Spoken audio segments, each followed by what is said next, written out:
Welcome to another episode of We Don't Die. I'm your host, Sandra Champlain, author of the international best-selling book called We Don't Die, A Skeptic's Discovery of Life After Death.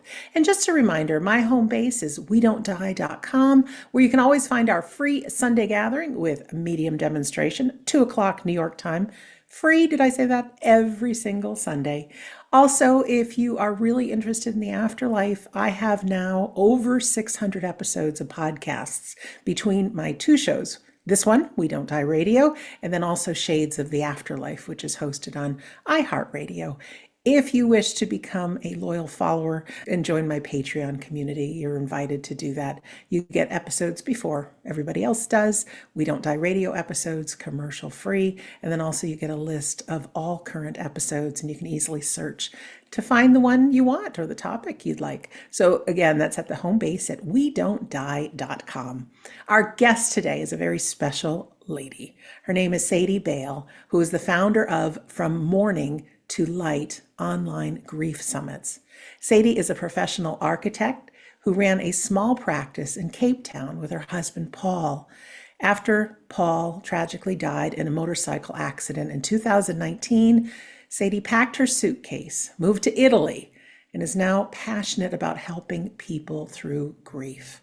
Besides the From Mourning to Light grief summits, Sadie is a spiritual grief guide with her 10-week transformation workshops. She offers meditation audio downloads, angel card readings, Reiki, and past life regression sessions. You can find out more about her at her website, frommourningtolight.com. But mourning is spelled Mourn. From mourningtolight.com. Sadie, welcome to We Don't Die Radio. Oh, thank you, Sandra. I'm honored to be here. It's wonderful. I know I've met you through our mutual friend, Emily Thoreau-Threat, who interviewed me, and my interview ended up on your summit, which is just the biggest gift. I have a passion to share everything I know, and the foundation of that is helping people through grief. So if you wouldn't mind, tell us about you and how you came into this wonderful world. Tell us about Paul. Share your story. Okay. How far back do we start? Oh, go way back. Go way back. Paul and I met at my very first job as an architect, and I lied. I said I could work on the computer, but I couldn't. Bad girl. So I was next to Paul, and I kept losing my drawing. It kept disappearing off my screen. So I kept saying to him, my drawing's gone, my drawing's gone. And he would bring it back. And I think he was very patient with me, but I didn't realize then that we would become romantically involved. It was only after I'd left that job we hooked up again. And we were so in love, and we loved Italy, all things Italy. So we came here on holiday as often as we could. And we were both architects, so we started our own practice together. And we had a passion for motorcycles, which ties into what happened later. So we each had our own motorcycles, and that was our hobby. We used to go riding all over Cape Town, which is a beautiful place to go and ride a motorcycle. So every weekend we were motorcycle warriors. And we were both keen runners, but I was going through perimenopause. I put on a bit of weight, as one does. And this particular half marathon, I did not go and run with Paul. He went to go run on his own. And I got that call, Sandra, where someone says to you, are you the next of kin of Paul Beyl? And my heart stopped, and I started shouting at the man on the phone. I said to him, you can't start a telephone conversation like that. But it was just out of sheer shock. Eventually, I get to the hospital where Paul is, and thankfully, he's still alive. But he's in a coma, and he was in a coma for 4 days. And I only found out later they keep someone in a coma for that long after that person has had a cardiac arrest, which is what happened to Paul, because they want to mitigate the brain damage, because the brain is starved of oxygen when the heart stops beating. So Paul's heart had stopped while he was running the race and he dropped. And thank goodness he was at an organized race. There was an ambulance at hand. The first miracle is that he was surrounded by 4 doctors when he fell. And they were right there to assist him, Sandra. And then the ambulance was there and they took him to the hospital. And he was there for a while. They had to put a cardiac device in his chest and he came home. And I said to him, what would you like to do with your one wild and precious life? I said to him, you were dead and you're back from the dead. What do you want to do? And he said, I'd like to go to Italy and guide motorcycle tours. So that's what we did. We packed up architecture. We advised all of our clients, handed them over, closed all our cases, and we sold everything. And we were 3 days away from leaving. And Paul had a beautiful motorbike that he loved very, very much. I don't know how much of your audience like motorcycles, but it's an MV Agusta, and it was a triple. And he just adored this bike, Italian, of course. And he didn't want to sell it. He wanted to ship it over to Italy once we were settled. So we had plans to take it to his friend's house so he could store it there in the meantime. I was following in the car behind Paul. So we're going along this beautiful road in Cape Town where the sea is literally right on the road, and you drive along it for several kilometers. And on the left-hand side is a nature reserve. So it's spectacular, Sandra. And Paul went to fill the bike with petrol. I was already on my way. And because the bike's a lot quicker, he came past me. And I waved at him and he waved at me and he went ahead. And then I started crying. I just felt this wave of sadness and I was bawling my eyes out. And something in the back of my mind was saying, okay, you're sad to leave Cape Town, but you're not that sad. Well, this sadness is a different kind of sadness. And then I said to myself, pull yourself together. And the road goes inland and Paul's out of sight now, much quicker than me because he can weave through the traffic. Anyway, I leave the coast, go more inland into the winelands towards our friend's house, and I see a motorcycle's down. And we're very aware of motorcycles and accidents. And my first thought is, oh no, a bike is down. And I'm immediately preparing myself to send white light. And then I see it's Paul. So I quickly pull my car over. I jump out of my car. And I'd like to say I was this hero. Ran over, I did CPR. I ran around in circles, Sandra, going, oh my God, oh my God, oh my God. Just, I didn't have a thought in my brain. And there was a gentleman standing next to a white truck. And he was saying, it's all my fault. It's all my fault. So it must have looked like a bizarre scene from a movie. So there's Paul all on his own. Here's me in circles. Here's this other guy wringing his hands. And I know Paul is dead. He's not breathing. He's not moving. And I just know Paul is dead. And then I hear a deep breath come from Paul, as if he's been underwater for hours. He takes this huge breath in, and I know that his intercardiac device has kicked his heart into action again. So I run over to him and I cradle his head in my lap with the helmet still on. And then suddenly there are people around us, and the ambulance comes. 2 hospitals and 2 ambulance rides later, they announced that Paul is dead. And I can see that he is, because they were performing manual CPR on him. So I knew the cardiac device had run out of battery. And, I just knew it was the end of time. It was over. And the gentleman who'd been wringing his hands had caused the accident. I think there's another word for the Americans where you do a U-turn to change direction. And he'd done it directly in front of Paul, and Paul didn't have a choice. He didn't have time to brake, and he'd gone straight into the side of the truck. But the interesting thing is, I forgave him completely, Sandra. Right there and then, I forgave him when I realized that he was the cause of the accident. And the second miracle is I went home with my friends. They were at the hospital with me.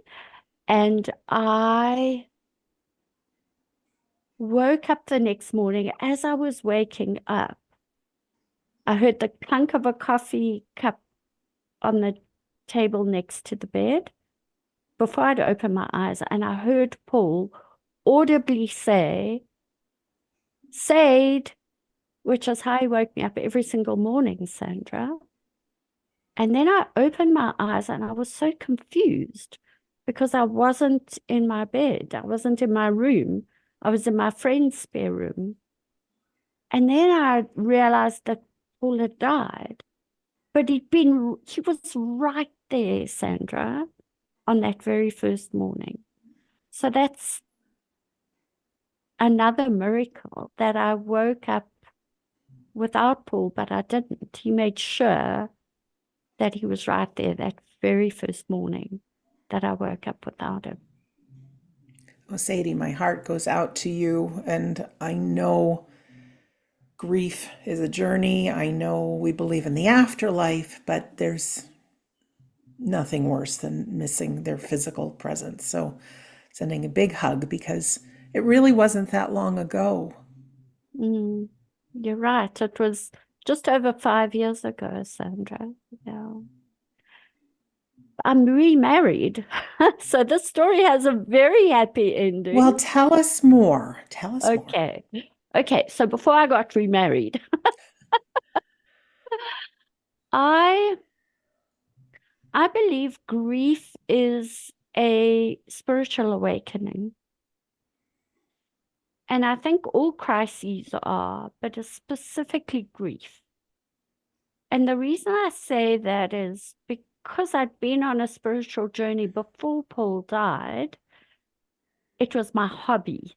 So I was always meditating, always going to breathwork workshops. I went to Reiki workshops. You name it, I did it. I was fascinated. And I am very clairvoyant, but I never took it that seriously. It was just a hobby. It was just something I was interested in. But when Paul died, suddenly I had all these tools, Sandra. So when I felt really anxious, I know your emotions are connected to your breath. So I could slow my breathing down. I did breathing exercises so that I could sleep. I did relaxation exercises. I had all of these tools. I performed Reiki on myself. And I went to see a psychotherapist because I was in such shock. I felt like I was walking a meter up in the air. My feet just weren't touching the ground. In fact, I felt so disorientated. I'd have to stamp my feet just to, feel that I wasn't going to just go through the earth. That's how up in the air and ethereal I felt. So I went to see the psychotherapist, and I'm sure it works for a lot of people, Sandra. I'm not saying that psychotherapists don't help, but it didn't help me in the least because my grief wasn't in my brain, it was in my body. So that first week after Paul had died, the he died very, very early on a Thursday morning, about at 17 minutes past 3. Can you believe it? I remember the exact Of time. course, yes. And on the Wednesday before the Thursday, after the very first week I felt so ill. I just felt awful. And I realized my body was remembering. And then it started to happen every month as time went on. And then it started to happen every year. It was very interesting in my body. So I decided I'd go to see somebody for Reiki. And I get there. Also, I'm living in my friend's spare room. Just remember, I'm now homeless. I'm jobless. I can't go to Italy and guide motorcycle tours by myself. My architectural practice is closed. My house is sold. All my furniture is sold. I'm just really in limbo. And I can't cry in my friend's house because I feel I don't want to upset them. So I was like treading on eggshells. Every time I got in my car, I would just cry for half an hour before I could actually go anywhere. Oh, So I get to Reiki. This lady's so nice. She wraps, it was winter, the wind was blowing, it was freezing. She wraps me in this fluffy blanket, tucks my feet in. I mean, it was just so nurturing and mothering. She puts beautiful crystals on my chakras, and I just started crying. I cried for an hour and a half while she was doing the Reiki. And she told me that Paul's guides are here. I said, "Oh, that's interesting." She says they're saying that he gave you a book of poems. And there's a poem in there called How Do I Love Thee? Let Me Count the Ways. His guides are saying, he says, go and read that poem. So I go back to my friend's house, and they're writers. They're both journalists and very well-known journalists, and in South Africa. And um, my friend's husband loves cooking, so he was cooking dinner, and we were all in the kitchen. So I started to tell them the story, and they both ran off to get their various books of poetry that they know this poem is in. And they come running back to the dining room table, each with a book, and we find the poem, and it's such a beautiful poem. How do I love thee? Let me count the ways. And all three of us cried. We were bawling our eyes out at the table. What a beautiful gift Paul gave me. And that book of poems, I didn't have it. It was in a box at my friend's house, the one we were taking the motorcycle to. So a few weeks later, I go to his house and I said to him, "Oh, can I scrabble through my box of books?" And he says, "Sure." And I find the book of poems, and it's got a little ribbon. And as I'm flipping through to find that poem, the ribbon marks that poem. that's beautiful. The miracles just didn't stop. I mean, I can carry on. There were so many of them. We don't The, mind stories. It's so healing just to hear. It's nice to believe there is something, but when you hear somebody's stories and those personal signs and personal messages, they really touch my heart, Sadie. Thanks, Sandra. You know, people could say, "Oh, what a coincidence." But there can't be that many coincidences, Sandra, because the next one was I go for another Reiki session because it's really therapeutic now to go and cry tucked up in this blanket with the crystals on me. And the messages come through, and Paul's guides say, you need to go to the forest. So there's beautiful forests just north of Cape Town along the garden route called Knysna and the Wilderness.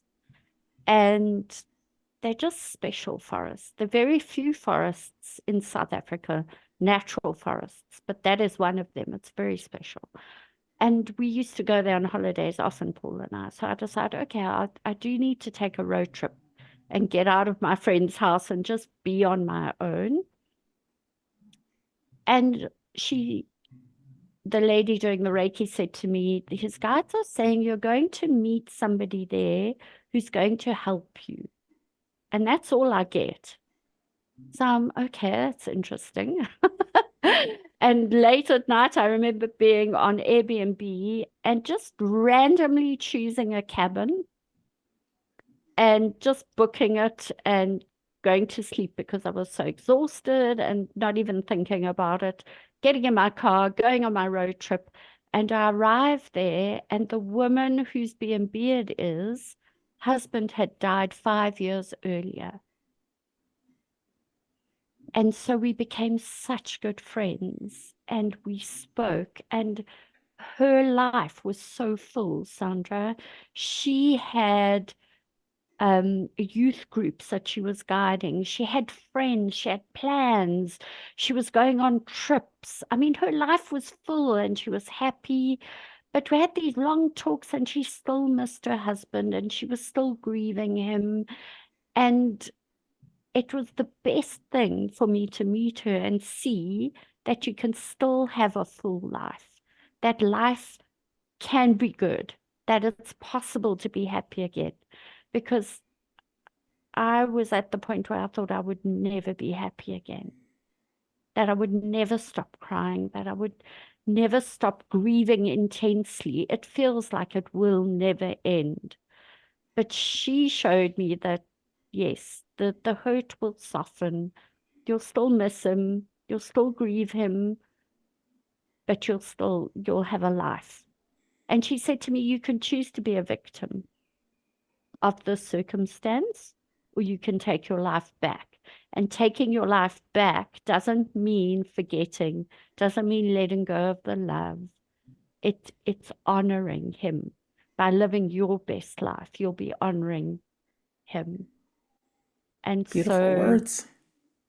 So look at Paul's guides guiding me. So the lady conducting the Reiki sessions said to me, Sadie, I've never channeled anyone in my life, ever.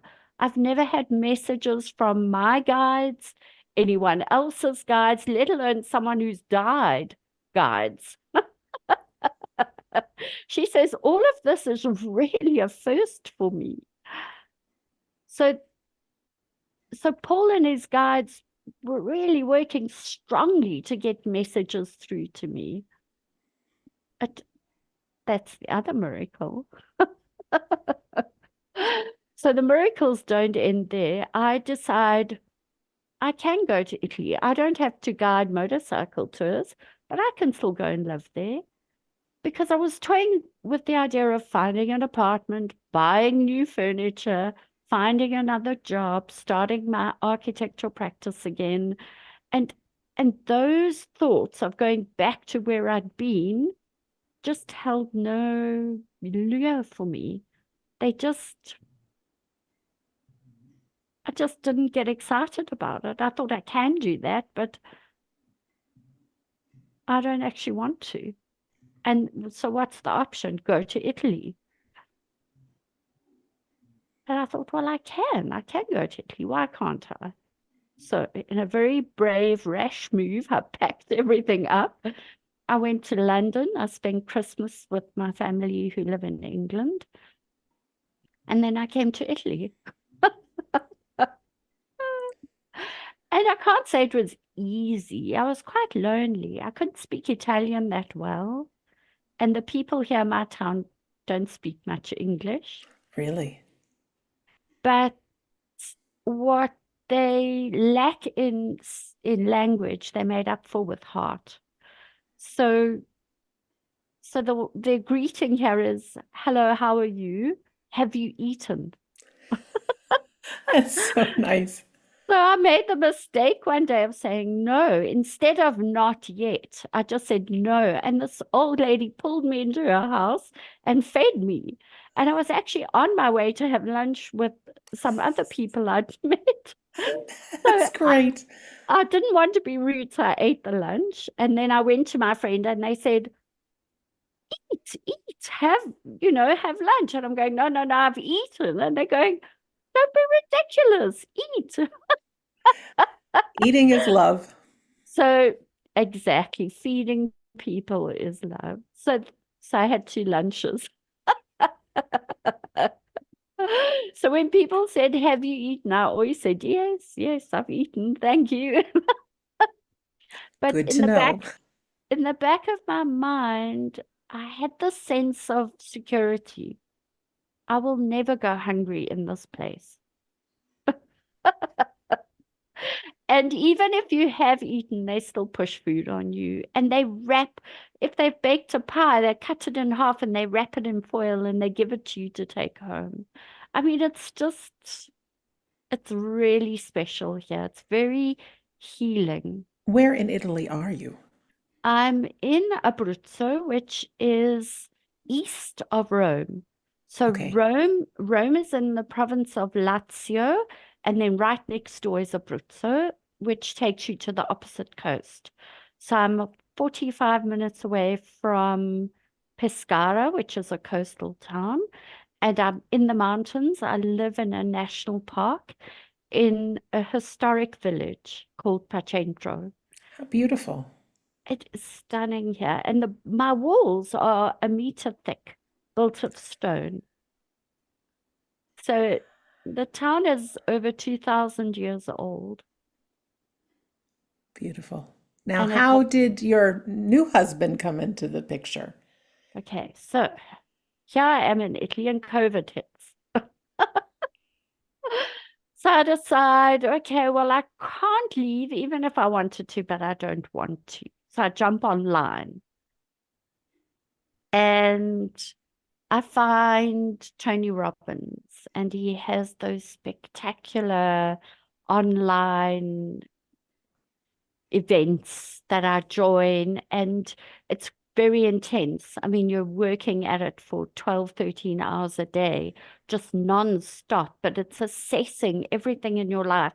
You're encouraged to journal and move and reflect, and you do all these kinds of exercises. And it just brought me to the point where I suddenly realized, because it was an exercise you choose what is the focus of your life. And up until this point, it had been adventure, riding motorcycles, going on trips to Italy. Life was one big adventure for me. And I realized that it all shifted now. My focus was service.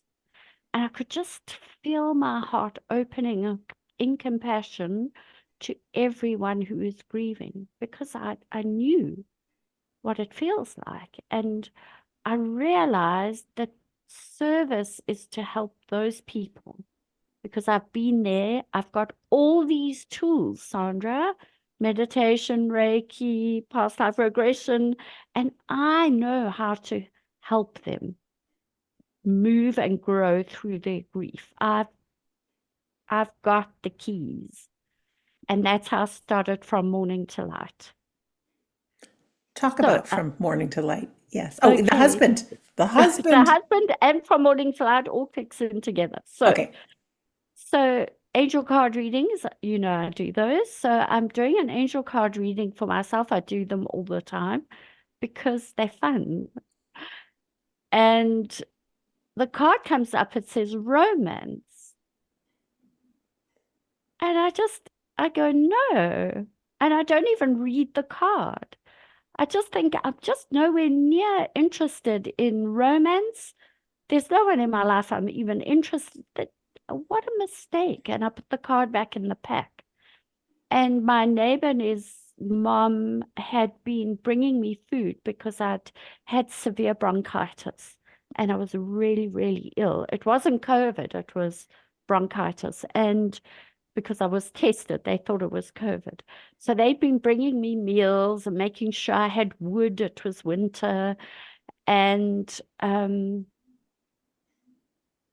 son came over a few days later and we'd become friends. and it was COVID. He was one of the only people I could talk to in physicality. And he gave me a hug. And when he hugged me, I couldn't let go, Sandra. And then my mind was going, no, no, no, I'm not interested. I'm still grieving. I don't want to know. But my body was going, yes, yes, you need this. You want this. And so the relationship still went very slowly after that. But then I thought back to the card and I thought, oh, the cards never lie. They never lie, Sandra. They are never a mistake. And a few years after that, we got married. We got married 2 years, just under 2 years ago, Oh, what's his in name? the castle. What's his first name? Pietro. Oh, Pietro. And Married in the castle. so Pietro goes off to have his hair cut long before we decided to get married, just as our romance started blooming. And he came back and he said, I spoke to Paul.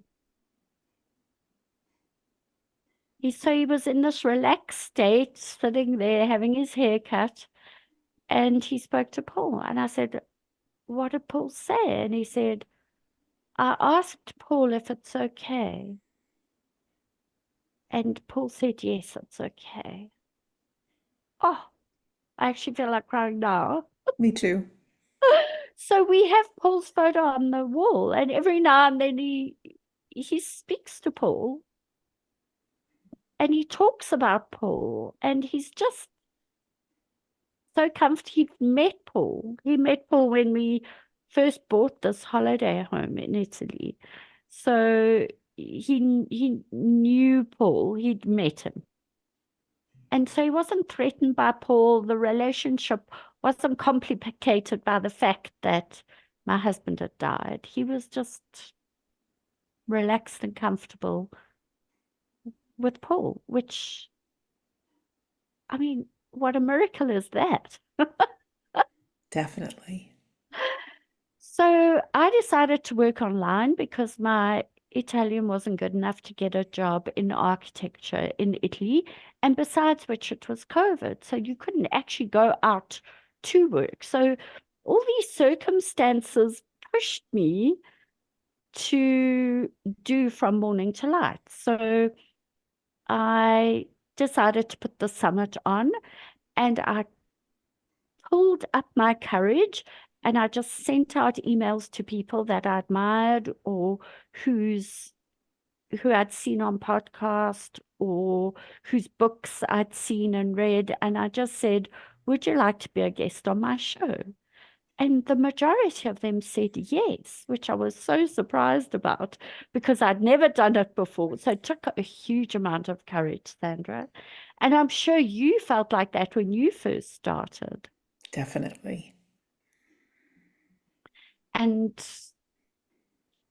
I was surprised at how easy it was. I loved interviewing people and I loved hearing their stories, and I loved hearing how different people deal with their grief in different ways. People build resilience in the most amazing of ways.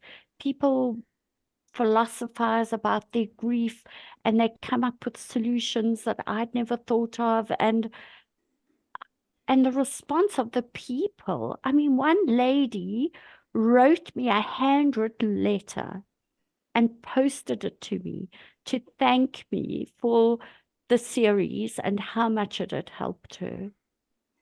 It was just amazing, Sandra, and It continues to be amazing. it gives people their life back because most people who experience grief, it might be their first introduction to grief, and it is the worst thing imaginable. We're not taught it in schools.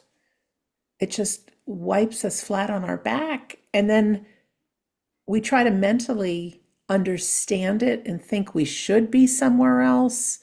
We should be able to think our way out of it. And it just doesn't work that way. So, to give as many tools as possible and to hear from people who have been there and survived, like the lady you first met with the Airbnb, living a happy life 5 years after her husband passed, that is a big gift to people, because you and I both know some people don't make it through grief alive. They'd rather join their loved one. And there is such cases of people dying of a broken heart. So what you're doing is really helpful. How can people find out more about it? Because you hold these summits every so often. You're preparing your next one for the fall, I think, right? Yeah, yeah. So I've teamed up now with Emily Thoreau-Threat that you were interviewed by. She also has a podcast. She's called the Grief and Happiness Alliance, and she's a nonprofit. So together, we each interview the people we're interested in, or the people that fascinate us. So I tend to lean more on the spiritual side. She leans more on the journaling side because she's an author and a writer. We have another event scheduled for October. So at the moment, we're starting to look out for speakers to interview, and then it will go live in October. Okay, it's How they October so 2024. Somebody could be watching this 10 years in the future. So oh, we'll of course. refer them back to your website. But we'll continue to do the summits. So even if it's 2025 or 2026, they'll still be from Mourning to Light summits. I think it's something that we'll continue to do. There's a website called From Mourning to Light. And if people can't remember that, if they just use my name, Sadie Beyl, they'll be directed to the website. I think the SEOs work out like that. If people are interested in Facebook, they can find the group From Mourning to Light and just request to join. And I always post in there of the upcoming events. And I'd like to post about this recording, if you don't mind, in there. Absolutely. So the more people who find out more, the better for both of us, because you offer so many amazing things, Sandra, to people. Thank you. I interviewed Emily on episode 428. So if anyone is interested in that, it's a spectacular interview. She talks about her books, a lot about grief and the afterlife, and it's really special. So I'm happy to share anytime because it's so powerful and it's so necessary. Tell us what else we can find on that website From Mourning to Light, because I know you offer angel card readings. There's a way that people can connect with you. I don't know how much you do live in person and how much on the internet. And also, you offer the meditation audios I saw. Okay, so the angel card readings are fun and they're an easy way for people to relax. So the angelic realms are very gentle and they bring difficult information in a very beautiful way. So the books that accompany the cards are written beautifully and they use the correct language. So if I was to assist someone without the angel cards, I may offend people or I may speak in a way that comes across as too harsh. You know, it's very easy when people are grieving, they tend to be wounded easily. I speak from personal experience. You I feel agree. anger, you feel anger. Why has this happened to me? Am I doing it right? So you're on your back foot as it is already. But if you have this beautiful angelic voice coming to you and gently guiding you to the truth, because we get stuck in our limiting beliefs of how we think things should be. So I find angel cards are a beautiful way to open doors for people to start to see their situation with a little bit more light. as it were. So angel card readings, the cards never lie, and it's a good starting point to get you back on track with your life, whether you're ready or not. Because the angels will never guide you where you're not ready to go. And I just can't express how spot on those angel card readings are. I have a story for you on angel card Yes. readings way Tell back in me. the beginning before I believed in any of this. I met a friend who was into all of it, angel cards and fairies and afterlife. And she was a lovely lady, but Sadie, I thought she was crazy, crazy. And she gave me a deck of angel cards. And at the time, my mom and I owned a catering company. We worked with race car teams. So I was working just 8 days straight, 18-hour days. And so I had this deck of angel cards. And every day, just for fun, because I convinced myself that any card I pulled would have a message that would mean something, right? I didn't think there was anything from the angels. Well, 7 out of the 8 days, I pulled out the exact same card, which was music. Now, at the time, I never listened to music when I worked because I was busy working in the kitchen, cooking. But I decided to have the radio on. In that week, what happened with the music on is I knew the songs that would come on the radio before they came on. And it freaked me out in a good way because that's what opened the door for me for the first time, thinking there must be more to me than meets the eye. Because certainly, if psychic things were real, I wouldn't have it. Who am I? So it was that deck of angel cards that opened me up to something else is possible. And then it was after that I ended up taking a medium weekend course. And then here I am now, so many years later. But it all started with a deck of angel cards. That's incredible. So, you know, Sandra, it's got to the point where I have one foot in the spirit world and one foot here. So sometimes I don't know what's real, whether I've dreamt it or not, or if it really happened. like it's the boundaries between the worlds blur for me often. And I've started channeling, which I mean I never knew I could do. I had no idea. And one of the guests on From Morning to Light, I don't know if you know her, Jane Asher. Yes, I do. She wrote a book and her mom guided her to write the book. Her mom guided her from the other side. So I thought, well, I can do that with Paul. Why not? So I sat down and I accessed Paul. I was in a meditation, and after the meditation, I just sat there. It was a guided meditation with Deepak Chopra. And afterwards, I just sat in this peaceful state, not moving, not opening my eyes, just stayed in that state.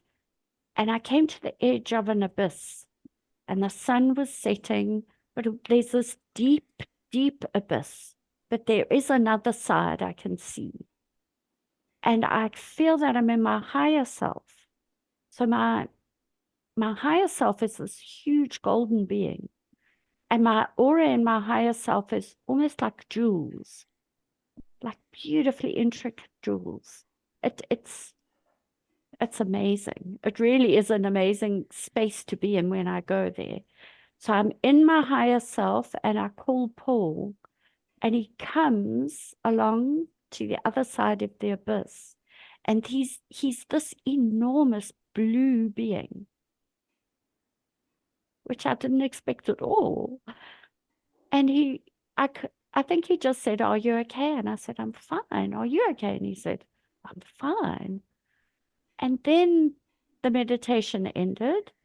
And later on, when I was channeling, I wrote, "Are you blue?" Just to confirm, what was that all about? And he said, "Yes, I'm from the Pleiades. I'm Pleiadian." And I went, oh. And he said, you are too. We are Pleiadian. And I went, oh. So now I've been down the whole rabbit hole of who are the Pleiadians. So I thought I was on a spiritual path and I was at a certain level, and I thought that was the level. But Sandra, just recently, it's just exploded to a whole new level. In my past life regressions, which I do on myself, I'm also discovering the most fantastical things. In fact, I'm even hesitant to tell you about them because people are really going to think I'm woo-woo. Well, it's like an onion that you keep pulling, taking off different layers, and there's more and more. And it's just how far down the rabbit hole do you want to go? And it, I always tell people, follow what you're passionate about. I know, Sadie, we are living on a planet in this ever expanding universe. So for me to be closed minded and say, oh, there can't be people anywhere else, that's kind of closed minded. It's not something that interests me because my passion really is helping people through grief and learning about the afterlife and these stories. That's for me. But there's people interested in ESP, remote viewing, reincarnation, electronic voice phenomena, all those kind of things. So it doesn't matter what I think. Follow what you're passionate about because that's what gives you life. And you said your life has always been an adventure and it's now service. So you need to nurture your soul. Mm. So if you want to give us a little taste of the weirdness that you're now doing, no, you can. Up to you. Okay, so in my 10-week transformational course that I offer, we do everything there. So if you don't know how to meditate, I'll teach you. If you want to learn about your past lives, I'll regress you into a past life, and because your past life stories inform what's happening now. So I have a very good friend that we haven't spoken in many years. There was a bit of a friction and we parted ways. And I'm sorry about that. And I miss her. We grew up together, Sandra. And the one day I was just inspired to figure out, okay, well, why? Why did this happen? What's behind it? What's the energetic thing going on? So I regressed myself into my past life. And as I come into the past life, I can hear warfare going on. And it seems to be a common theme in my past lives. So I'm like, oh no, not another war. So I said to my guides, please, I just want to observe it. I don't want to be in the war. I just want to observe it. And then I start walking towards the sounds that I can hear, and so that I can see, what's going on in this life. And I see two little girls in beautiful white nightgowns. They're about 6 years old and they are terrified. And the one is catching a doll, and there's this war raging. Cannons are firing, and they're at the base of a very high wall, and they're shaking in terror. And I see something like the Incredible Hulk, but he's not green. He's just this huge, big brown giant comes and scoops these little girls up and runs up into the mountains. And as he runs, I see him from behind and he's shaggy, like a Sasquatch. And then I realize it is a Sasquatch. And so I follow because I'm observing, and the Sasquatch carries these girls up into the mountains to a safe place, and they're quaking in terror. First of all, because of the war, now because of this giant. And then I see him bring them, he's got these leaf plates, and he's got berries on them, and he's bringing them leaf plates with berries on so that they can eat. And then later I see him cradling the little girls. He's huge and furry, so they sleep held by him so they're not cold. And by now their nightgowns are ragged and grey and torn. So he goes hunting and he brings deer and he skins the deer and they eat the deer meat and he makes deer skin dresses for them. And these girls grow up with the Sasquatch. And he winks in and out of existence. And I'm one of these little girls, and my friend we're sisters, we're twins in this life. And now we're a little bit more grown up. And one of us wants to go back to the city to have a life. And one of us doesn't. And the Sasquatch can't come with us. He'll be hunted and killed. He won't be accepted in society. So the girl who wants to go back and have a life has to leave this life behind completely.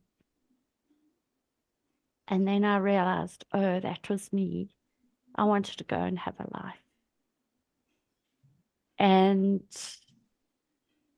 my twin had always felt betrayed because I left her behind. She didn't want to come. So there's no right or wrong in the story. It's just my desire to lead a life was different to how she wanted to lead her life.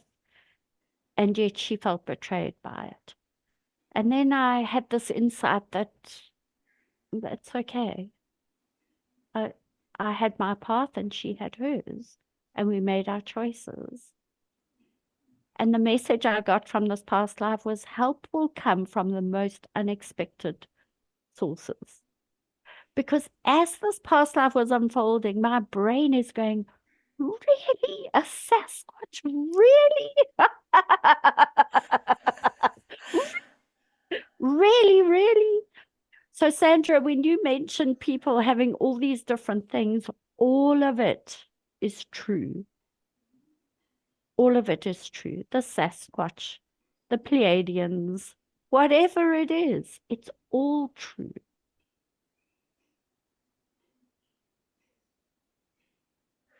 And it can all be used to empower us. And your story about your friend, got a fortune cookie once, and it said the best place to stand in an argument is on the other person's side.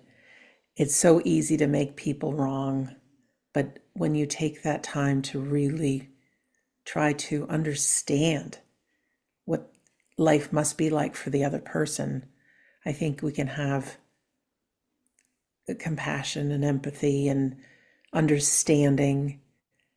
And like you say, it's all true. I think we are living a miraculous life, and the afterlife is really the real place. And we wake up there after this life, and it seems like this life was just the dream. And so, those relationships, I think everybody can make a difference in our life. And like that one woman said, to not live as a victim and be empowered. I think that is the real message here. And I think hearing these stories, even Sasquatch and those, your blue husband, as human beings, we're powerful and our mind is very, very powerful. And I remember talking to someone who analyzed dreams, and she says, use it all because there's messages and wisdom within each and every vision. So I thank you for sharing that. I do. I think it's pretty neat. Sadie, with our time that we have here today, first of all, from Mourning to Light is the website.com with the U in Mourning. Can people reach out to you and write you there and find out more about the 10-week workshop and the readings and things?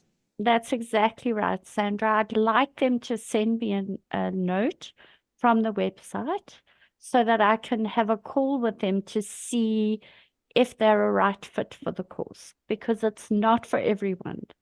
As you can hear, I work at a very different level to what most people are aware of or expect.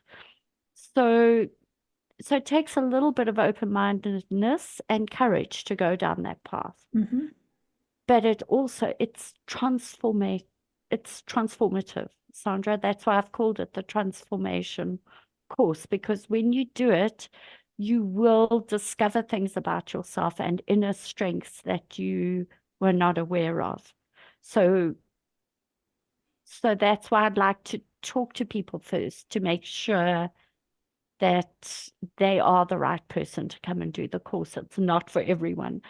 But but with the angel card readings, I mean, that's fun, that's it can be serious too. Sometimes people realize things that they weren't aware of. But I do it lightheartedly and with a lot of gentleness. So, so if you're grieving and you really hurt and you need some answers, I suggest you start with an angel card reading and then see how you go from there. And everything is face to face, one on one. Do you hold them on Zoom? Yes, I do. And I'm thinking of starting a group where people can come and learn to meditate or meditate together at least once a week. Because I find with meditation, consistency is the most difficult part. You get that chattering mind and you think, oh, what am I doing? I'm wasting my time. So I'm that's in the pipeline. Sadie, what are some last words for you today? We could have someone listening or viewing who may never go to the website. This might be our only chance with them. If they are experiencing grief now and need a little hope, what would you say in these last few minutes we have together? I would say everyone grieves differently. There's no right way, there's no wrong way. So don't be hard on yourself. This is actually the time to be as gentle as you can with yourself. Don't neglect yourself. Take long showers or baths. Make sure you're clean so that you can feel as good as you can. Get out into nature as often as you can. Hug trees. I know it seems silly, but hugging trees gave me so much strength. They are these wise beings. Some trees are over 100 years old and they've seen it all. So when I spoke to a tree, I knew I wasn't going to get judged. They're not judging. They're just these holders of space. And even the smaller trees, you can't push them over. They are strong. So you gain strength from nature. There's something magical about walking where nature is. Talk to the flowers. Try it. And do what you love to do. If you love to paint, paint. If you love dancing, dance. Even if you're crying while you're doing it, just do whatever you can and whatever it takes to bring you back to yourself. Don't let go. Don't give up hope. Beautiful words. Sadie, thank you so much for being our guest today. Thank you so much for inviting me, Sandra. You're most welcome. And as a reminder to our listener or our viewer, you can visit Sadie at frommourningtolight.com. Just remember to put the U in mourning.